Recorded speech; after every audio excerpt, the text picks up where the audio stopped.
അസ്സലാമു അലൈക്കും വറഹ്മത്തുള്ളാഹ്. ഇന്ന് നമ്മുടെ നാട് എന്നല്ല ലോകം തന്നെ ഫുട്ബോൾ കളിയുടെ ആവേശത്തിലാണ്. പല ആളുകളും പല കളിക്കാരുടെയും ഫാനായി മാറിക്കൊണ്ടിരിക്കുകയാണ്. പല കളിക്കാരുടെയും ഫാൻ ആവുക എന്ന് മാത്രമല്ല, അവരുടെ പേരുള്ള, അവരുടെ ജേഴ്സി നമ്പറുള്ള ജേഴ്സി ധരിച്ചുകൊണ്ടാണ് അവർ നടക്കുന്നത് പോലും. പല സ്ഥലങ്ങളിലും ഫ്ലക്സുകളും കട്ടൗട്ടുകളും മത്സരിച്ചുകൊണ്ടാണ് അവർ വെക്കുന്നത്. ഇതൊക്കെ നമ്മൾ കണ്ടുകൊണ്ടിരിക്കുന്നതാണ്. ഞാൻ ആ വിഷയത്തിലേക്ക് പോവുകയല്ല. എന്നാൽ ഈ ജേഴ്സി ധരിച്ചുകൊണ്ട് നിസ്കരിക്കാൻ വേണ്ടി പള്ളിയിലേക്ക് വരുന്നതിന്റെ വിധി എന്താണ്? അപ്പൊ ചോദിക്കും, അല്ല തങ്ങളെ അതിനൊക്കെയുണ്ട് വിധി. അതിനൊക്കെ എന്താ വിധി?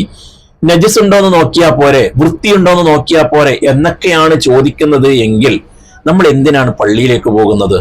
നിസ്കരിക്കാൻ വേണ്ടിയാണ്. നിസ്കരിക്കാൻ തന്നെ പോകുന്നത് ഒരുപാട് കൂലി കിട്ടാൻ വേണ്ടിയാണ്. ഒറ്റക്ക് നിസ്കരിക്കുന്നതിനേക്കാളും ജമാഅത്തായി നിസ്കരിക്കുമ്പോൾ 27 ദറജ പ്രതിഫലം കിട്ടുകയും മാത്രമല്ല പള്ളിയിലാകുമ്പോൾ അതിനേക്കാളും കൂലി കിട്ടുകയും എഴുത്തിക്കാഫിന്റെ കൂലി കിട്ടുകയും പള്ളിയിലേക്ക് കയറുമ്പോൾ അതുപോലെ തന്നെ ഇറങ്ങുമ്പോൾ ചെല്ലുന്ന ദിക്റുകൾ പള്ളിയിൽ ചെലവഴിക്കുമ്പോൾ നമുക്ക് കിട്ടുന്ന കൂലി, ഇതൊക്കെ കിട്ടാൻ വേണ്ടിയിട്ടാണ് നമ്മൾ പള്ളിയിലേക്ക് പോകുന്നത്. എന്നാൽ ഈ രൂപത്തിലുള്ള ജേഴ്സി ധരിച്ചുകൊണ്ട് പള്ളിയിലേക്ക് പോകുമ്പോഴുള്ള പ്രശ്നം എന്താണ്? അതാണ് ഞാൻ ഇന്ന് പറയാൻ വേണ്ടി പോകുന്നത്. ഇത് കിതാബുകളിലുള്ളതാണ്. നമ്മളൊക്കെ ഷാഫിഈ മദ്ഹബ് അനുസരിച്ച് ഇബാദത്തുകൾ ചെയ്യുന്നവരാണ്. ഷാഫിഈ മദ്ഹബില് ഏറ്റവും വലിയ പ്രശസ്തമായ ഗ്രന്ഥങ്ങളിൽപ്പെട്ട ഒരു ഗ്രന്ഥമാണ് ഫത്ഹുൽ മുഈൻ.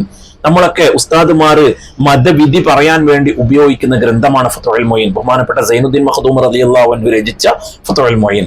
ആ ഫത്ഹുൽ മുഈനിൽ പറയുന്നുണ്ട്, പുള്ളികളും വരകളും ചിത്രങ്ങളുമുള്ള ഡ്രസ്സ് ധരിച്ചുകൊണ്ട് നിസ്കരിക്കൽ കറാഹത്താണ്.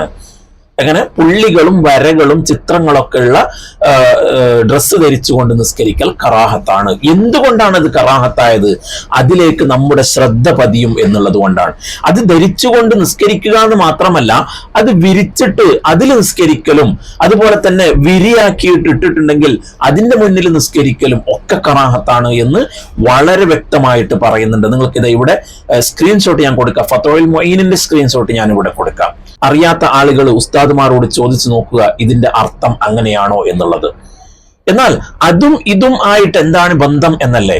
നമ്മൾ സാധാരണ നിസ്കാരത്തിന് നിൽക്കുമ്പോ മുന്നിൽ നിസ്കരിക്കുന്ന ആള് ഈ ജേഴ്സി അണിഞ്ഞിട്ടാണ് നിസ്കരിക്കുന്നുള്ളത് എങ്കിൽ പുറകിലുള്ള ആളുടെ ശ്രദ്ധ ആ ജേഴ്സിയിലേക്കും ആ ആളുടെ പേരിലേക്കും അതിലൂടെ ഫുട്ബോളിലേക്കും ഒക്കെ അവരുടെ ചിന്ത, അവരുടെ ശ്രദ്ധ പോകാൻ സാധ്യതയുണ്ട്. ഇത് ബഹുമാനപ്പെട്ട ഉസ്താദ് അവർകൾ പറയുന്നുണ്ട്. ഞാൻ പറയുന്നതിന്റെ മുകളിൽ ഉസ്താദ് പറയുന്നത് ഒന്ന് നിങ്ങൾ കേൾക്കുക. ഈ ടീഷർട്ട് ഈ പള്ളിയിൽ നിൽക്കുന്നതൊന്ന് ആലോചിച്ച് നോക്കിയാൽ ഇയാക്കനാവത് നിന്നെ മാത്രം ആരാധിക്കുന്നു പറയുമ്പോൾ നോക്കണ നെയ്മറിന്റെ തലകേക്കാറ് അല്ലേ? അതൊക്കെ ചെയ്യാൻ പാടുണ്ടോ? ആ ടീഷർട്ടൊക്കെ പള്ളിക്ക് ഇടാൻ പാടുണ്ടോ? വളരെ തെറ്റല്ലേ? എഴുത്തും വരെ ആള് ശ്രദ്ധ തെറ്റിക്കുന്ന കറാത്താണ്. കള്ളി ലൈന് ചിത്രങ്ങളൊക്കെ ഉള്ളത് തന്നെ കറാത്താണ്. എന്താ? ശ്രദ്ധ തെറ്റിക്കുന്നുള്ളതാണ്. ശ്രദ്ധ പോകരുതെന്നുള്ള നിസ്കാരത്തിൽ എത്രത്തോളം പ്രധാനമാണെന്ന് അറിയാം. ഒരു മത്സരങ്ങൾ ഇറങ്ങിയിരുന്നാൽ മതി. ആ മസാല പറഞ്ഞു തരാം. അപ്പോ ഉസ്താദ് പറഞ്ഞു കേട്ടല്ലോ. അതായത് നമ്മുടെ ശ്രദ്ധ തിരിക്കുന്ന കാര്യങ്ങൾ നമ്മുടെ ഡ്രസ്സിലുണ്ടോ അത് ഇടാൻ പാടില്ല എന്ന്.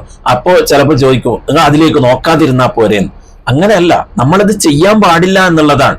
മറ്റുള്ള ആളുകളുടെ ശ്രദ്ധ തിരിക്കുന്ന ഒരു സംഭവം നമ്മൾ ചെയ്യാൻ പാടില്ല എന്നുള്ളതാണ്. പിന്നെ ഉസ്താദ് പറയാൻ വന്ന പിന്നൊരു കാര്യം, അതായത് നിസ്കാരത്തിന്റെ ഖുശൂ, നിസ്കാരത്തിന്റെ ആ ശ്രദ്ധ എത്രത്തോളം വേണം എന്നുള്ളതിനിക്ക് ഉസ്താദ് പറയാൻ വന്ന കാര്യം എന്തെന്ന് പറഞ്ഞാല്, ഒരാൾക്ക് മൂത്രമൊഴിക്കാൻ മുട്ടുകയാണ് അല്ലെങ്കിൽ കക്കൂസി പോകാൻ മുട്ടുകയാണ്. ആ സമയത്ത് നിസ്കാരം അവിടെ ജമാഅത്ത് നടക്കുന്നുണ്ട്. ആ ജമാഅത്ത് കഴിഞ്ഞു കഴിഞ്ഞാൽ പിന്നെ ആ പള്ളിയിൽ ചിലപ്പോൾ ജമാഅത്ത് നടന്നുകൊള്ളണം എന്നില്ല, ഇവനിക്ക് ജമാഅത്തിന്റെ കൂലി കിട്ടിക്കൊള്ളണം എന്നില്ല. എന്നാൽ ഇവിടെ മൂത്രമൊഴിക്കാൻ പോണോ അല്ല ഇവിടെ ജമാഅത്ത് കഴിഞ്ഞിട്ട് പോകാം എന്ന് വിചാരിച്ചിട്ട് ജമാഅത്തിൽ പങ്കെടുക്കണോ? അവിടെ മൂത്രം ഒഴിച്ചിട്ട് വന്നിട്ട് ജമാഅത്തിൽ പങ്കെടുക്കണമെന്നാ. ജമാഅത്ത് കഴിഞ്ഞു പോയാൽ ഒറ്റക്ക് നിസ്കരിക്കണമെന്നാ. അവിടെ ജമാഅത്തിനല്ല പ്രാധാന്യം കൊടുക്കുന്നത്. കാരണം എന്താ? അവിടെ ഈ ഖുശൂ, ഭക്തി നഷ്ടപ്പെട്ടു പോകുന്നു. കാരണം മൂത്രം ഒഴിക്കാൻ മുട്ടുമ്പോ നമുക്ക് അതിലേക്കായിരിക്കും ശ്രദ്ധ പോകുന്നുണ്ടാവുക.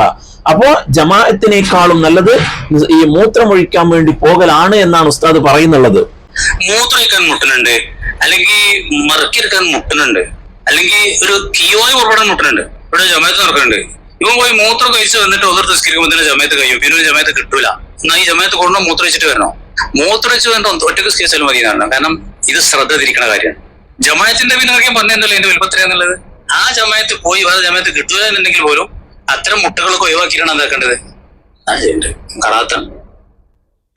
അപ്പോ ആ ശ്രദ്ധക്ക് എത്രത്തോളം പ്രാധാന്യമുണ്ട് എന്നുള്ളതാണ് ഉസ്താദ് പറഞ്ഞത്. അപ്പോ മറ്റുള്ള ആളുകളുടെ ശ്രദ്ധ നമ്മുടെ ഡ്രസ്സിലേക്ക് പതിയും എന്നുണ്ടെങ്കിൽ ആ ഡ്രസ്സ് നമ്മൾ ധരിക്കലോ അതും കറാഹത്താണ്.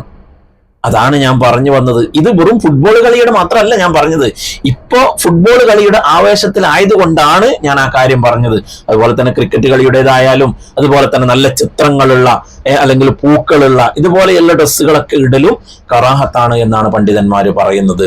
അല്ലാഹു തആല നല്ല കാര്യങ്ങൾ പറയുവാനും നല്ലത് കേൾക്കുവാനും നല്ലത് ജീവിതത്തിൽ പകർത്താനുള്ള തൗഫീക്ക് നൽകട്ടെ. ആമീൻ യാ റബ്ബൽ ആലമീൻ.